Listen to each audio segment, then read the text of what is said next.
It's kind of interesting because, in effect, I did have one more day. I mean, it wasn't a full day or anything, but we always lived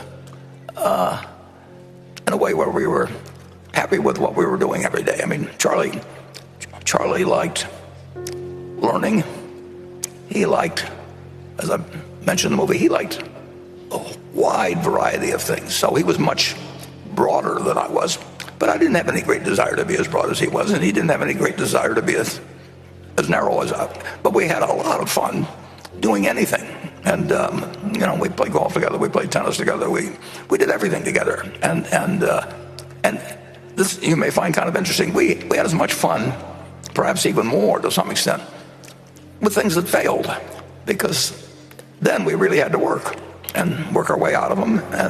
And in a sense, there's more fun having somebody that's your partner in digging your way out of a foxhole than there is just sitting there and watching an idea that you got 10 years ago just continually produce more and more profit. So it wasn't,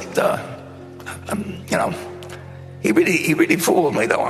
He went to 99.9 years. I mean, if you would pick two guys, he publicly said he never did a day of exercise except where it was required when he was in the Army. So he never did a day of voluntary exercise. He never thought about what he ate.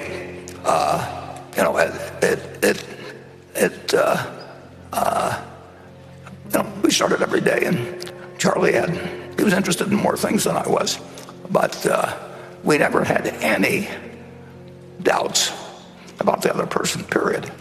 And so if I'd had another day with him, we'd probably have done the same thing we were doing the earlier days, and we wouldn't have wanted to know that we only had one day. There's a great advantage in not knowing what day you're going to die. And Charlie always said, that just tell me where I'm going to die, so I'll never go there. Well, the truth is, he went everywhere with his mind, and therefore he was not only interested in the world at 99, but the world was interested in him. It's remarkable.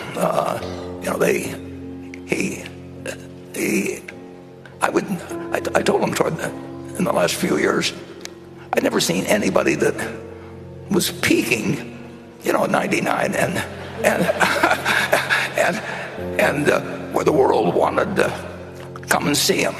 I mean, they actually wanted to go out to 351 North June Street, and whether it was, I could name a whole bunch of names, but I'll start with Elon Musk, but go down the list, and they all wanted to meet Charlie, and Charlie was happy to talk with them. And the only person I could think of otherwise was the Dalai Lama.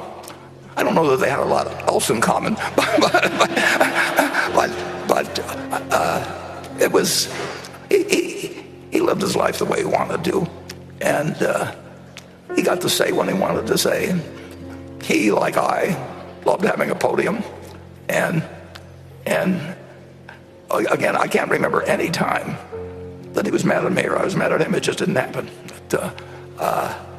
And calling him was fun back when long distance rates were high, and we didn't talk as often as in recent years as we used to be on daily for long periods, and we did keep learning, and we liked learning together. But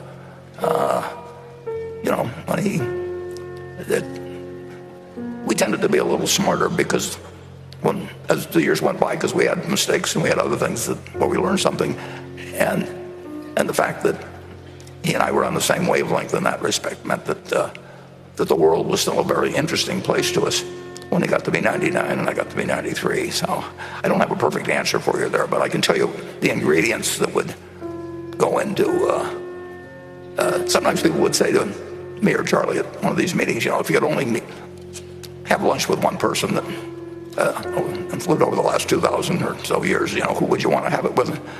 Charlie says, I've already met all of them, because he read all the books. I mean, he eliminated all the trouble of going to restaurants to meet him or anything like that. He just went through a book, and he met Ben Franklin. And he really, he was remarkable. He said he really had no one else to meet because he'd read all their stuff, and he liked Ben Franklin's stuff better than he liked mine. But with Ben Franklin, he just had to read about it. He didn't have to go have lunch with him or anything of the sort. But it's an interesting question. What you should probably ask yourself is that, who do you feel that you'd want to start spending the last day of your life with, and then figure out a way to start meeting him or tomorrow, and meet him as often as you can. Because why wait till the last day? And don't bother with the others.